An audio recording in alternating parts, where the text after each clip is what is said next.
The internet is full of health advice that sounds true, gets repeated by everyone, and is completely wrong. And the worst part is, most of this stuff has been around for so long that people just accept it without ever questioning it. So today, I'm going to go through every major health myth, explain where it actually came from, and show you why it's nonsense. Some of these are going to surprise you. Myth number 1. Eating fat makes you fat. This one came from the low-fat diet craze in the 1980s. The idea was simple. Fat has 9 calories per gram, which is more than double protein and carbs at 4 each. So, if you eat less fat, you'll consume fewer calories and lose weight. Sounds logical. The problem is, the food industry took this and ran with it. They removed fat from everything and replaced it with sugar to keep things tasting good. So now you had fat-free cookies, fat-free yogurt, fat-free everything, all loaded with sugar, and people were eating them thinking they were being healthy. They weren't. They were just eating sugar. The truth is, fat doesn't make you fat. Eating more calories than you burn makes you fat. It doesn't matter if those calories come from fat, carbs, or protein. A surplus is a surplus. Fat is actually incredibly important for your hormones, your brain function, and absorbing certain vitamins. An entire generation grew up thinking a fat-free cookie was healthier than an avocado. That's how deep this myth went. Myth number 2. You need 8 glasses of water a day. This comes from a 1945 recommendation by the US Food and Nutrition Board. They said the average person needs about 2.5 liters of water per day. Sounds like 8 glasses, right? The problem is, everyone ignored the next sentence, which said that most of this water is already contained in the food you eat. Fruits, vegetables, soups, coffee, all of it counts toward your water intake. Your body is not sitting there with a scorecard counting glasses. Hydration needs vary massively based on your body size, how active you are, the climate you live in, and a dozen other factors. The simplest way to know if you're hydrated is to check the color of your pee. If it's pale yellow, you're fine. If it's dark, you need more water. That's it. You don't need to force down 8 glasses if you're not thirsty. Your body has been telling you when it needs water for millions of years. It's called thirst. Trust it. Myth number 3. Cracking your knuckles causes arthritis. This one comes straight from your grandma, and I'm sorry to tell you, but she was wrong. There was actually a doctor named Donald Unger who cracked the knuckles on his left hand every single day for 60 years and never cracked the ones on his right hand. He did this specifically to test this myth. The result? No arthritis in either hand. Zero difference. He even won an Ig Nobel Prize for it. The popping sound you hear when you crack your knuckles is just gas bubbles collapsing in the fluid around your joints. It's not your bones grinding or your cartilage breaking down. It's gas. That's all it is. So crack away if you want to. Your grandma might give you a look, but your joints will be fine. Myth number 4. Breakfast is the most important meal of the day. You know who invented this? Cereal companies. In the early 1900s, it was a marketing campaign to sell more cereal. That's it. That's the whole origin. And it worked so well that over 100 years later, people still repeat it like it's a medical fact. The truth is, meal timing matters way less than your total daily intake. If you eat 2,000 calories across 2 meals, or 3 meals, or 6 meals, the result on your body is almost identical, as long as the total is the same. If you're not hungry in the morning, don't force yourself to eat. Intermittent fasting has become popular, specifically because a lot of people function better when they skip breakfast and eat their calories later in the day. Your metabolism doesn't shut down because you didn't eat at 7 a.m. That's not how it works. Eat when it makes sense for your life, and stop listening to cereal mascots for nutritional advice. Myth number 5. Eating late at night makes you fat. This one comes from correlation studies, where researchers noticed that people who ate late at night tended to be heavier. But here's what they missed. The people eating at midnight weren't gaining weight because of the time on the clock. They were gaining weight because they were eating extra food on top of what they already ate during the day. And the food people eat at midnight isn't usually grilled chicken and broccoli. It's chips and ice cream and leftover pizza. The time doesn't matter. Your body doesn't have a calorie clock that says anything after 8 p.m. goes straight to fat storage. 500 calories at noon and 500 calories at 10 p.m. are processed by your body in the exact same way. If eating later fits your schedule and you're still hitting your calorie target, you're fine. Stop starving yourself after 7 p.m. for no reason. Myth number 6. You need to detox your body. The juice cleanse and supplement industry is worth billions of dollars, and the entire foundation of it is the idea that your body is full of toxins that need to be flushed out with some special green juice or detox tea. Here's the thing. You already have a detox system. It's called your liver and your kidneys. That's literally what they do. Every second of every day, they are filtering your blood, breaking down waste products, and removing things your body doesn't need. No juice, no tea, no supplement does this better than the organs you were born with. Those 3-day juice cleanses people do? All you're doing is drinking expensive sugar water with less fiber than if you just ate the actual fruit. You might lose a couple pounds during the cleanse, but that's just water weight from eating almost nothing for 3 days. It comes right back. Save your money. Your liver is doing just fine without the help.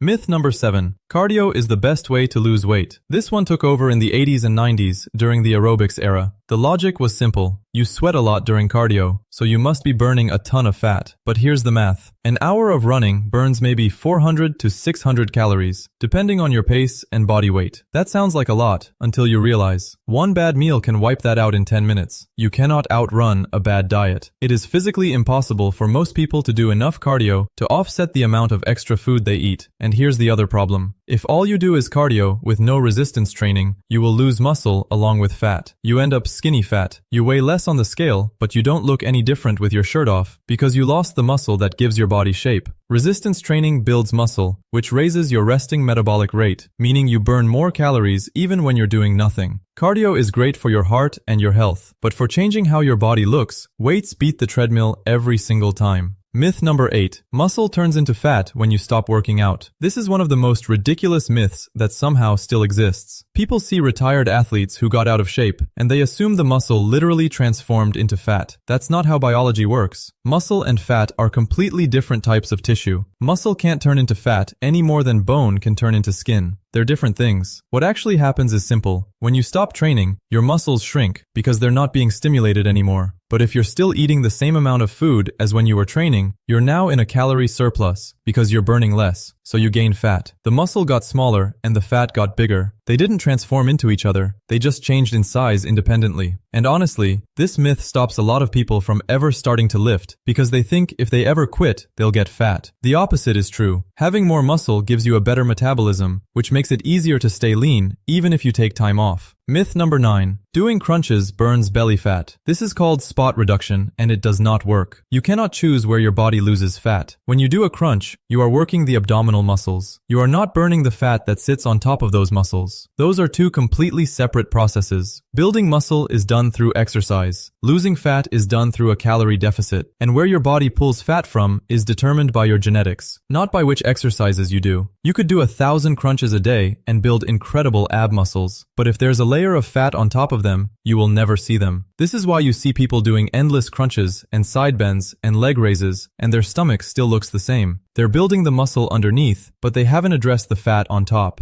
Fix your diet. Get into a calorie deficit. The fat will come off everywhere, including your stomach. Then the abs you built with those crunches will actually be visible. Myth number 10. Supplements can replace a good diet. The supplement industry is worth over $150 billion, and it has a very strong financial incentive to make you believe that you need pills and powders for everything. You don't. If your diet includes a reasonable variety of whole foods with enough protein, fruits, vegetables, and healthy fats, you are getting almost everything your body needs. A multivitamin will not fix a diet of fast food and soda. A greens powder is not the same as eating actual vegetables. A fat burner will not burn fat if you're not in a calorie deficit. The only supplements with genuinely solid evidence behind them are creatine, protein powder if you struggle to hit your protein target through food, vitamin D if you don't get enough sun, and maybe fish oil. That's about it. Everything else is either unnecessary, unproven, or a flat-out scam. Stop spending hundreds a month on supplements and spend that money on better food instead. Myth number 11. Sweating more means a better workout. People associate sweat with effort and effort with results. So more sweat must mean more results, right? No. Sweat is a cooling mechanism. That's all it is. Your body produces sweat to regulate your temperature. It has almost nothing to do with how effective your workout is. You can get an incredible workout in a cold gym and barely break a sweat. You can also sit in a sauna doing absolutely nothing and sweat more than you ever have in your life. One of those built muscle. the other one didn't. And yet people still wear hoodies and trash bags to the gym in the middle of summer, thinking they're burning more fat. They're not. They're just dehydrating themselves, which makes the scale go down temporarily and then comes right back the second they drink water. If you're judging your workouts by how wet your shirt is, you're using the wrong metric. Myth number 12. Eggs are bad for your heart. This one came from cholesterol studies in the 1960s and 70s that found a link between dietary cholesterol and heart disease. Eggs are high in cholesterol, so they got demonized overnight. For decades, people were told to limit egg consumption, or at the very least, throw away the yolks and only eat the whites. But newer and much better research has shown that dietary cholesterol has minimal impact on blood cholesterol for most people. Your liver produces the vast majority of the cholesterol in your body, and when you eat more of it, your liver simply produces less to compensate. Eggs are one of the most nutritious foods on the planet. High-quality protein, healthy fats, choline, B vitamins, and they're cheap.